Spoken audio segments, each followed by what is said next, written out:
જય શ્રી કૃષ્ણ મિત્રો। તો આજે આપણે જાણીશું કે માતા કુષ્માંડાની ઉત્પત્તિ પાછળનું રહસ્ય શું છે અને તેમને અષ્ટભુજાધારી કેમ કહેવાય છે।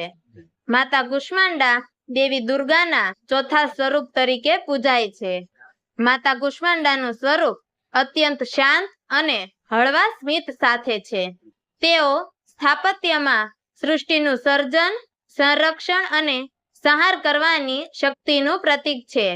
તેઓ વિશ્વની આત્મા છે અને બ્રહ્માંડની સૃષ્ટિનું મૂળ રહસ્ય છે। માતા કુષ્માંડાનું નામ કુ, ઉષ્મા અને આંડ શબ્દોથી મળીને બન્યું છે, જેનો અર્થ છે નાનું અંડું, ઉર્જા અથવા તાપ અને બ્રહ્માંડ, એટલે કે થોડા તાપ વડે બ્રહ્માંડનું સર્જન કર્યું। માતા કુષ્માંડાને કુષ્માંડા કહેવા પાછળનું કારણ એ પણ છે કે તેઓ કુમ્હાડાથી સંબંધિત છે। સંસ્કૃતમાં કુષ્માંડા શબ્દનો અર્થ કુમ્હાડા થાય છે। આ નામ પાછળ ધાર્મિક માન્યતા છે કે માતા કુષ્માંડા પોતાને અર્પિત કુમ્હાડાના બલિદાનથી પ્રસન્ન થાય છે।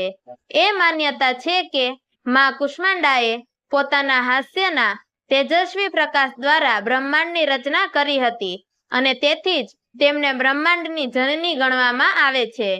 ભગવાન શિવ અને શક્તિના ભેદને સમજવા માટે માતા કુષ્માંડાના પાત્રનું વિશ્લેષણ કરવામાં આવે છે।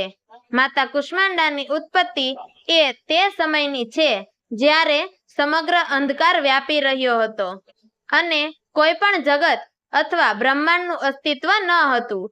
ત્યારે દેવી ભગવતીના સ્વરૂપે માતા કુષ્માંડાનું પ્રગટ થવું એ આ તત્કાળના અનાદિ અંધકારથી બ્રહ્માંડને પ્રકાશિત કરવાની ઘટના હતી। તે સમયે અંધકારમાં માતા કુષ્માંડાએ પ્રભુત્વ દાખવી એક મંદ સ્મિત આપ્યું અને અંધકારમાં પ્રકાશ પ્રગટ થયો। તેમના તાપથી જ બ્રહ્માંડનું સર્જન થયું અને તેઓ વિશ્વને પ્રકાશ આપનાર સ્વરૂપ બન્યા। માતા કુષ્માંડાનું આ સ્વરૂપ જીવનદાયી અને નિર્માતા છે। તેઓની આકૃતિ દિવ્ય તેજસ્વી હતી અને એ હાસ્યથી પૃથ્વી, સ્વર્ગ અને પાતાળ એમ ત્રિલોકની રચના થઈ। આમ મા કુષ્માંડાને આ સૃષ્ટિની પ્રારંભિક શક્તિ માનવામાં આવે છે। તેઓએ બ્રહ્માંડનું સર્જન માત્ર પોતાના શક્તિ અને હાસ્યથી કર્યું। દેવીએ ભગવાન વિષ્ણુને પણ નિર્માણની ક્રિયાને આગળ વધારવા માટે પ્રેરિત કર્યા હતા અને દરેક તત્વોની રચના કરી હતી। સૃષ્ટિનું સર્જન બાદ તેમણે બ્રહ્મા, વિષ્ણુ અને મહેશને સમગ્ર બ્રહ્માંડના વ્યવસ્થાપન માટે જવાબદારી સોંપી। માતા કુષ્માંડાનું સ્વરૂપ અદ્ભુત છે। તેઓએ 8 હાથ ધારણ કર્યા છે, જેના કારણે તેમને અષ્ટભુજાધારી પણ કહેવામાં આવે છે।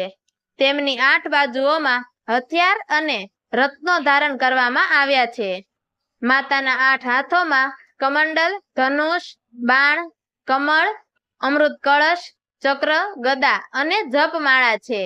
તેમની 8 ભુજાઓમાં વિભિન્ન શક્તિઓના પ્રતીકો સમાયેલ છે, જેમ કે કમંડલ એ શાંતિ અને સૃષ્ટિના સંગ્રહનું પ્રતીક છે, ધનુષ એ લડાયક શક્તિનું પ્રતીક છે, બાણ એ તીક્ષ્ણતા અને સિદ્ધિઓનું પ્રતીક છે, કમળ એ શુદ્ધતા અને આધ્યાત્મિકત્વનું પ્રતીક છે, અમૃત ભરેલું કળશ એ અમરત્વ અને આરોગ્યનું પ્રતીક છે, ચક્ર એ સૃષ્ટિ અને સમયના ચક્રનું પ્રતીક છે, ગદા એ પ્રબળ શક્તિ અને શૌર્યનું પ્રતીક છે અને જપમાળા એ તપ અને આધ્યાત્મિક ઉન્નતિનું પ્રતીક છે।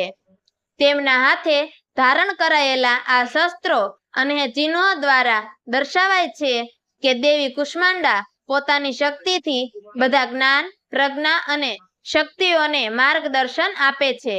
માતા કુષ્માંડાનું વાહન વાઘ છે। વાઘ તેમની શક્તિ અને ધૈર્યનું પ્રતિનિધિત્વ કરે છે, જેની સાથે તેઓ ભય અને અંધકારનો નાશ કરે છે। એમ કહેવાય છે કે જ્યારે દેવતાઓએ અને ઋષિમુનિઓએ મા કુષ્માંડાની આરાધના કરી ત્યારે માતાએ તેઓને આશીર્વાદ રૂપે પ્રકાશ અને ઉર્જા આપ્યા।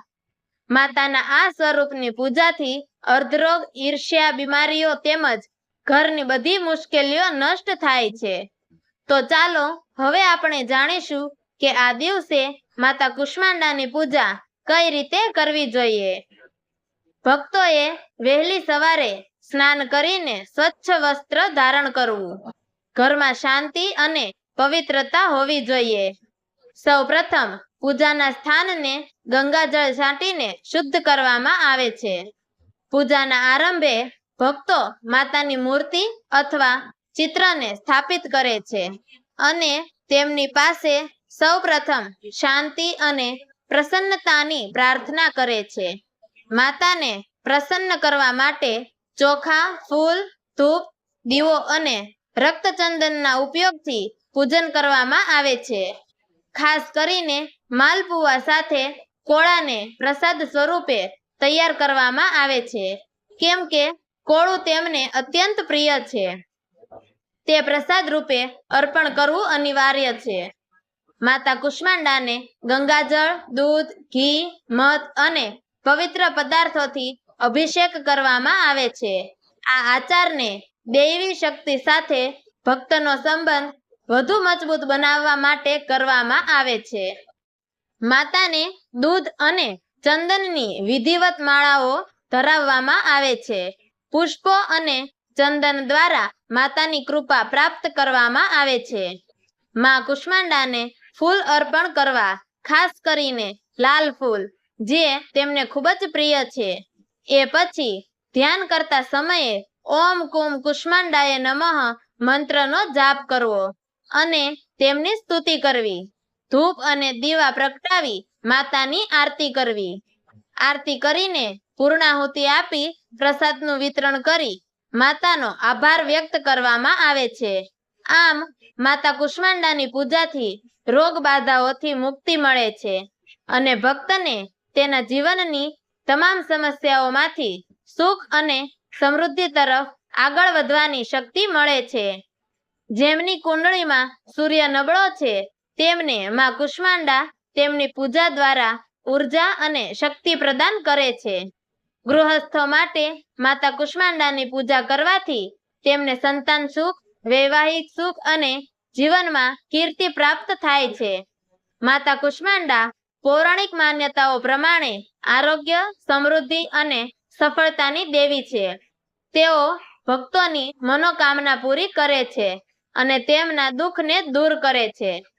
તો મિત્રો, તમને અમારી આ વાર્તા પસંદ આવી હોય તો અમારી ચેનલને લાઈક કરજો, શેર કરજો અને નવી કહાનીઓ સાંભળવા માટે નીચે આપેલા બેલ બટનને ક્લિક કરી અમારી ચેનલને સબસ્ક્રાઇબ જરૂરથી કરજો. તો મિત્રો, અમારી આ વાર્તાને છેલ્લે સુધી સાંભળવા માટે તમારો ખૂબ ખૂબ ધન્યવાદ. જય શ્રી કૃષ્ણ. હર હર મહાદેવ.